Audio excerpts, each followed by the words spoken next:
Bismillahirrahmanirrahim. Assalamualaikum warahmatullahi wabarakatuh. Perkenalkan, nama saya Talita Zulaika, mahasiswi UIN Sultan Maulana Hasanuddin Banten, jurusan Tadris Bahasa Inggris.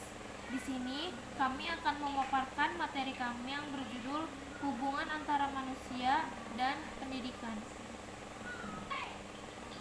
A. Sifat hakikat manusia. Pengertian sifat hakikat manusia adalah ciri-ciri karakteristik yang secara prinsipil membedakan manusia dan hewan. Yang kedua, wujud sifat hakikat manusia. Wujud sifat hakikat manusia terbagi menjadi 8. Yang pertama, kemampuan menyadari diri. Yang kedua, kemampuan bereksistensi. Yang ketiga, pemilikan kata hati. Yang keempat, moral. Yang kelima, kemampuan bertanggung jawab. Yang keenam, rasa kebebasan. Yang ketujuh, kesediaan melaksanakan kewajiban dan menyadari hak. Dan yang terakhir, kemampuan menghayati kebahagiaan. Menurut Selo Sumarjan, disiplin mempunyai 4 aspek, yaitu disiplin rasional, disiplin sosial, disiplin afektif, dan disiplin agama. Disiplin rasional yang bila terjadi pelanggaran menimbulkan rasa salah. Kemudian disiplin sosial jika dilanggar menimbulkan rasa malu. Yang ketiga, disiplin afektif jika dilanggar menimbulkan rasa gelisah. Dan yang terakhir, disiplin agama jika terjadi pelanggaran menimbulkan rasa berdosa. B. Dimensi-dimensi hakikat manusia serta potensi, keunikan, dan dinamikanya. Ada 4 macam dimensi yang akan kami bahas, yaitu dimensi keindividualan, dimensi kesosialan, dimensi kesusilaan, dan yang terakhir dimensi keberagamaan. 1. Dimensi keindividualan. Lisan mengartikan individu sebagai orang seorang, sesuatu yang merupakan suatu keutuhan yang tidak dapat dibagi-bagi atau bisa kita sebut individe. Dan individu diartikan sebagai pribadi. Setiap anak manusia yang dilahirkan telah dikaruniai potensi untuk menjadi berbeda dari yang lain atau menjadi dirinya sendiri. Yang kedua, dimensi kesosialan. Setiap bayi yang lahir dikaruniai potensi sosialitas. Pernyataan tersebut diartikan bahwa setiap anak dikaruniai benih kemungkinan untuk bergaul. Artinya, terkandung unsur saling berkomunikasi yang pada hakikatnya di dalamnya adanya kesediaan untuk saling memberi dan menerima itu dipandang sebagai kunci sukses dalam pergaulan. Yang ketiga, dimensi kesusilaan. Susila berasal dari kata su dan sila yang artinya kepantasan yang lebih tinggi. Akan tetapi, di dalam kehidupan bermasyarakat, orang tidak cukup hanya berbuat yang pantas jika di dalam yang pantas atau sopan itu. Misalnya, terkandung kejahatan terselubung. Karena itu, maka pengertian susila berkembang sehingga memiliki arti menjadi kebaikan yang lebih. Yang keempat, dimensi keberagamaan. Pada hakikatnya, manusia adalah makhluk religius.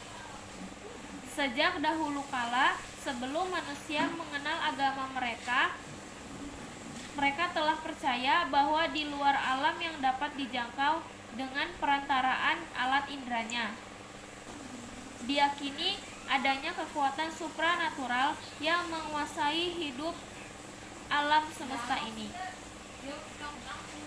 C. Pengembangan dimensi hakikat manusia. Di sini pengembangan hakikat dimensi manusia dibagi menjadi 2. Yang pertama, pengembangan utuh, dan yang kedua, pengembangan tidak utuh.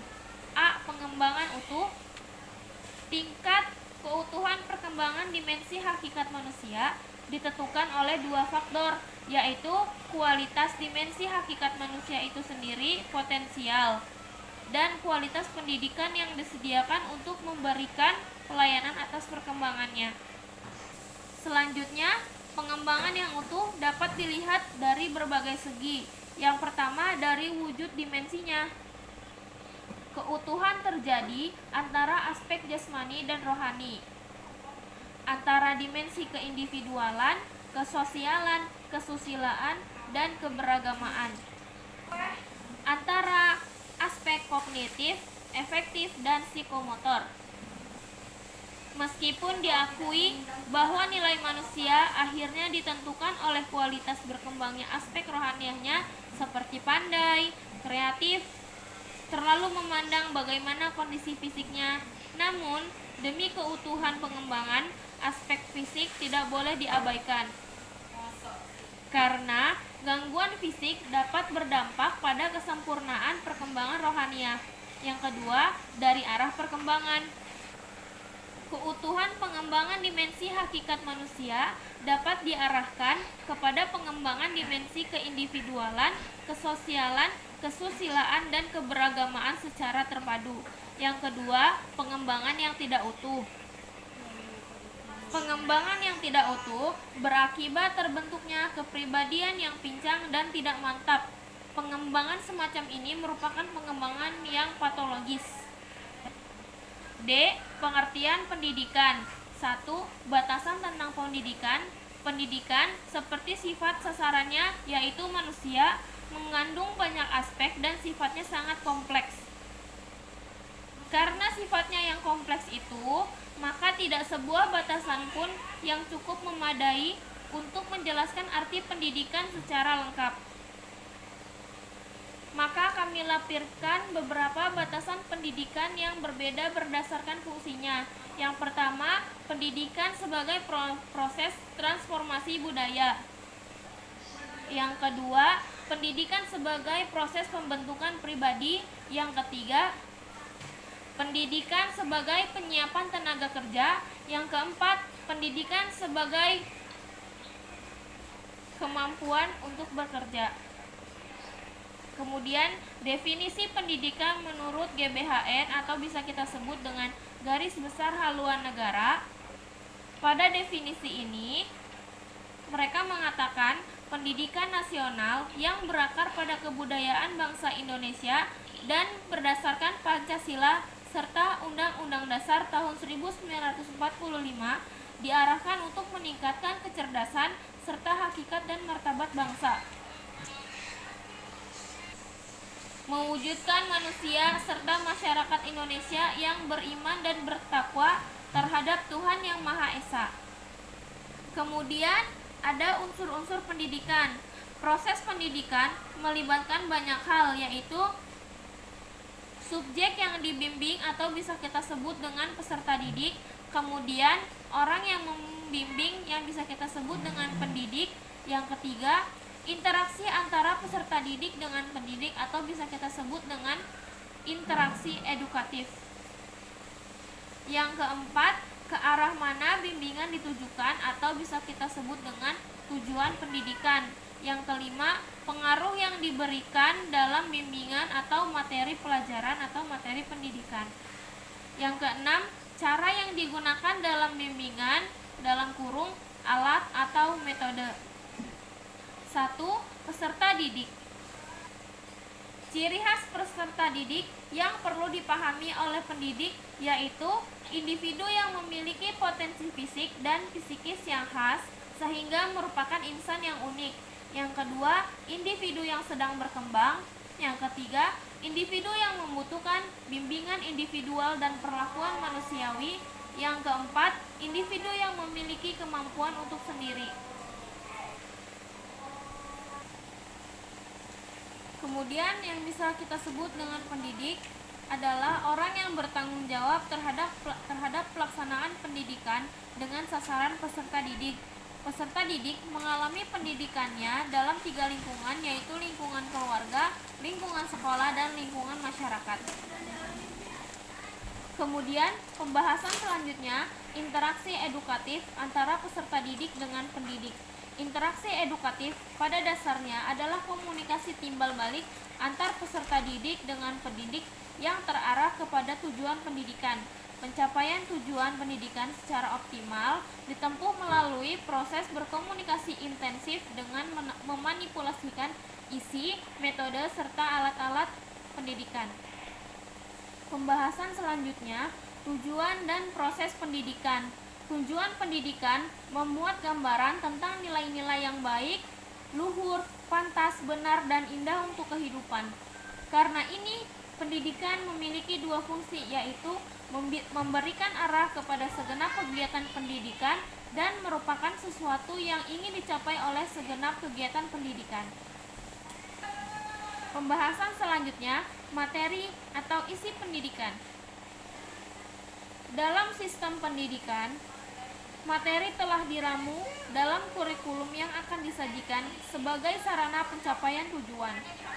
Materi ini meliputi materi inti maupun muatan lokal. Materi ini bersifat nasional yang mengandung misi pengendalian dan persatuan bangsa. Kemudian, pembahasan selanjutnya, konteks yang mempengaruhi pendidikan. Yang pertama, alat dan metode. Yang kedua, tempat peristiwa bimbingan berlangsung. F. Fungsi pendidikan. Fungsi pendidikan dalam arti sempit menurut Fuad Ihsan adalah membantu perkembangan jasmani dan rohani peserta didik, sedangkan secara luas adalah sebagai berikut. Yang pertama adalah pengembangan pribadi, yang kedua adalah pengembangan warga negara, yang ketiga adalah pengembangan kepribadian, dan yang terakhir adalah pengembangan kebudayaan dan bangsa. Sementara itu, fungsi pendidikan menurut Oteng Sutisna adalah pengembangan individu, etis, estetis, emosional, fisis, pengembangan cara berpikir dan teknik memeriksa, kecerdasan yang terlatih, penyebaran warisan budaya, nilai-nilai sivik dan moral bangsa, pemenuhan kebutuhan sosial yang vital yang menyumbang kepada kesejahteraan ekonomi, sosial, dan politik. Pembahasan selanjutnya, hubungan antara perkembangan manusia dan pendidikan. Pada hakikatnya, manusia adalah sebagai makhluk pribadi, sosial, dan makhluk Tuhan. Proses hidup manusia adalah proses perkembangan berada dan berlangsung di dalam masyarakat. Oleh karena itu, manusia adalah makhluk yang memiliki masa belajar yang panjang. Manusia sebagai makhluk yang diberi kelebihan oleh Allah Subhanahu wa Ta'ala dengan suatu bentuk akal pada diri manusia yang tidak dimiliki makhluk Allah yang lain di dalam kehidupannya. Bahwa untuk mengolah akal, pikiran manusia memerlukan pola pendidikan melalui suatu proses pembelajaran. Pembelajaran yang pertama adalah asas-asas keharusan atau perlunya pendidikan bagi manusia. Asas keharusan pendidikan ada 3 asas, yaitu yang pertama, manusia sebagai makhluk yang belum selesai, artinya harus merencanakan, berbuat, dan menjadi. Yang kedua adalah tugas dan tujuan manusia adalah menjadi manusia, yaitu aspek untuk menjadi apa dan siapa merupakan tugas yang harus diwujudkan oleh setiap orang.